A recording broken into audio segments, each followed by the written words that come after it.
মোহাইল বাইতুল কোরআন কেন্দ্রীয় গোরস্থান নুরানী মাদ্রাসা, ঝাওয়াইল, গোপালপুর, টাঙ্গাইল। আমি অত্র মাদ্রাসার প্রধান শিক্ষক মাওলানা মোহাম্মদ সিরাজুল ইসলাম। এই মাদ্রাসাটি 2020 সালে স্থাপিত। 2020 সাল থেকে অদ্যাবধি পর্যন্ত এই মাদ্রাসায় বিভিন্ন বিষয় যেমন আরবি, পাশাপাশি বাংলা, ইংরেজি, অঙ্ক, কালিমা, হাদিস, মাসাইল এবং আরও অন্যান্য বিষয় প্রশিক্ষণপ্রাপ্ত শিক্ষক মণ্ডলী দ্বারা নিয়মিত পাঠদান দেওয়া হয়। শুধু এই পর্যন্ত নয়, আকর্ষণীয় হাতের লেখার মাধ্যমে এবং এই ছোট ছোট বাচ্চাগুলা এরা 3য় শ্রেণী পর্যন্ত পড়লে সুন্দর একটা জানাজা নামাজ তারা উপস্থাপন করতে পারে এবং মেয়ে বাচ্চাগুলা তারা মেয়ে মানুষ মারা গেলে তাদের কাফন পরাইতে তারা সক্ষম হয়। এভাবে আমরা প্রতিনিয়ত বাচ্চাদেরকে সুন্দর পাঠদানের ব্যবস্থা করে থাকি। আমরা চট্টগ্রাম বোর্ডের অধীনে আমাদের এই মাদ্রাসা প্রতি বছর সমাপনী পরীক্ষা হয়। সেই পরীক্ষাতে আমরা অংশগ্রহণ করে থাকি, সেখানে আমরা ভালো একটা ফলাফল অর্জন করে থাকি।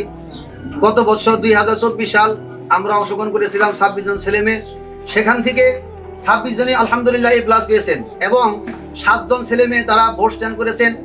আর বাংলাদেশের মধ্যে 7.5 লক্ষ ছেলে মেয়ে পরীক্ষা অংশগ্রহণ করেছেন। সেখানে আমরা আমাদের এই মোহাইল পণ্ডিত বাড়ি মাদ্রাসা 2য় স্থান মেধার তালিকায় অর্জন করতে সক্ষম হয়েছি আমরা। পাশাপাশি প্রতি বছর যে আমরা বৃত্তিতে অংশগ্রহণ করে থাকি, সেই বৃত্তিতেও আমরা একাধিক চ্যানেল বৃত্তি হয়ে আমরা ভালো একটা ফলাফল অর্জন করে থাকি। আর আমাদের মাদ্রাসাতে শুধু লেখাপড়াই না, পাশাপাশি বাচ্চাদের খেলাধুলা, আনন্দ বিনোদনও আমরা দিয়ে থাকি। আর আমাদের নুরানির পাশাপাশি একটা হেফজ বিভাগ আছে, সেখানেও আমাদের দক্ষ হাফেজ সাহেব দ্বারা নিয়মিত পাঠদান দেওয়া হয় এবং প্রতি মাসে মাসে মস্কের ব্যবস্থা আছে এবং সুন্দরভাবে সহি শুদ্ধভাবে কোরআন শিক্ষার একটা ব্যবস্থা আমরা করেছি।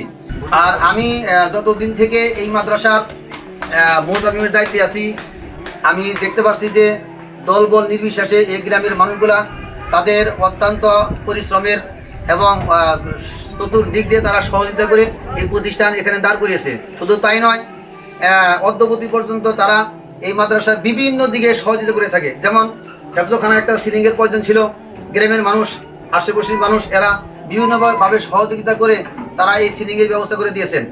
একটা সোলারের দরকার ছিল, এই গ্রামের মানুষ এরা সকলেই একত্রবদ্ধ হয়ে তারা একটা সোলারের ব্যবস্থা করে দিয়েছেন। এভাবে মাদ্রাসার জন্য যখন যা প্রয়োজন তারা সহযোগিতা করে থাকে।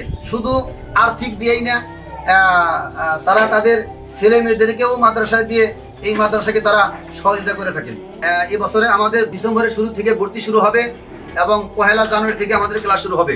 এই জন্য যে সকল অভিভাবকবৃন্দ মাদ্রাসায় ছেলে মেয়েদেরকে দিন শিক্ষা দেওয়ার জন্য পাশাপাশি আধুনিক শিক্ষার জন্য যারা ভর্তি করাতে ইচ্ছুক, আমি সে সকল অভিভাবকদেরকে তাদের ছেলে মেয়েদেরকে মাদ্রাসায় ভর্তি করাতে অনুরোধ জানাচ্ছি এবং অফিসকে যোগাযোগ করার জন্য সবিনয় অনুরোধ করছি।